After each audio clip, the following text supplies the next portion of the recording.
Good morning, everybody. We are back in the studio with Keith, our resident historian. He's my mentor, realtor emeritus. He's done it all. Anyway, we like to talk about history of Augusta, and Keith is on the historical board, and he knows a ton about things. I mean, what most houses you've sold 2 or 3 times in this town, right? Seems like it. Or owned.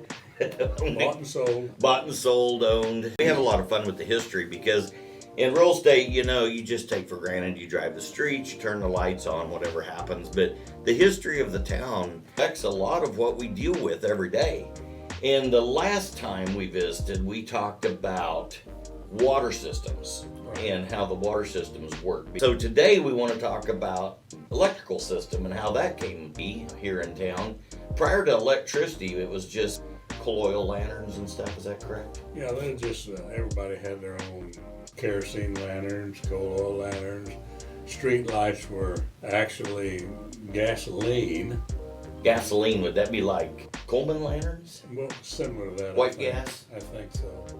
But that was all they had. But so what brought about electricity? I mean, I know in the early 19th century or the early 20th century, electricity came into play with Edison and Tesla, and it all started back on the East Coast. But explain more about how it got here in western Butler County. Well, businessman here in Augusta named George Smith, who had a drugstore, and he got tired of the kerosene lantern, all that, so he bought a generator, put it in the back of his store, and to light his own business. Well, he was producing more electricity than he could use, so he sold some to his next door neighbors. So other businesses next to the drugstore was buying electricity as well.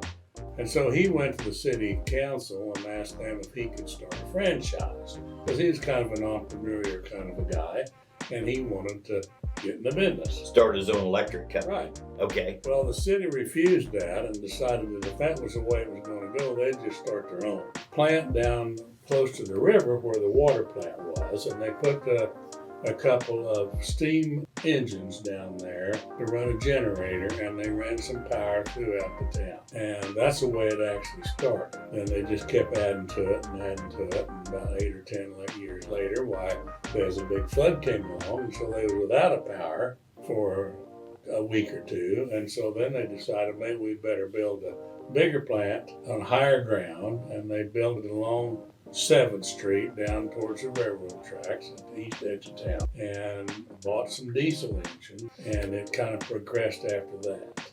So just to make sure I understand, they had the steam generators down by the river where obviously they would get to run the steam, but then they brought the whole project up further on drier ground and started their own electric. They kept the steam generators on standby in case something broke down on load or the diesel didn't. In fact, they got to running so much electricity that the diesel engines weren't able to quite keep up with the demand, so they would kick in the steam generators part of the time. And what some people may not know about Augusta is we have our own power grid. Is that correct? It's always been city-owned. They have, in the last how many years, tied on with former KG&E, use as standby or extra. We do have an electric power plant. As the years go by, it seems like yesterday, but it's not. But I can remember when we generated more electricity than we could use with our power plants and sold it back to KG&E. But we still have our own grid, because I know when those big windstorms come through and blew down power lines all over the county, we went back in and fired up our diesel generators and provided electricity for the city. Yeah, it's still there. I don't know how much it's used. Generator owned, sell it back to them or buy. Well, I know people ask, well, how come you guys have electricity when we're out? And it was because within the city limits, we just fired up our own generators and kept everybody in electricity, which is a great thing about Augusta, because if you have 3 or 4 days down and your freezers are thawing and all that stuff, that's a bad deal. But with the electric that we have, they can just fire that up and get people right back in shape. And they control all of the lines and poles. If they have a problem, they've got electric department to come right out. Yeah, they have a great crew, because I know sometimes down here, the squirrels span the gap, knock the line out, and man, they have the electricity on. So anyway, well, that was interesting. You know, a lot of us just take for granted that KG&E or Evergy or whatever rolled in and put up some lines, but it was the private citizens of Augusta that got it started, entrepreneurs, and then the taxpayers invested in the program. Well, hopefully that's something interesting that you guys can think about next time you click the lights on. And the next time a storm blows through and everybody's out but the city of Augusta, you can be thankful for some guys a long time ago that invested in our own power grid and power plant here in the city.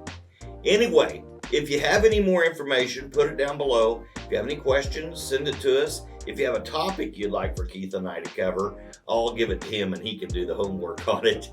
But we love talking about these things, and we will get back to you with another video. In the meantime, we want you all to have a great weekend and beautiful summer day, and we will get back to you later. Okay. Have a blessed day.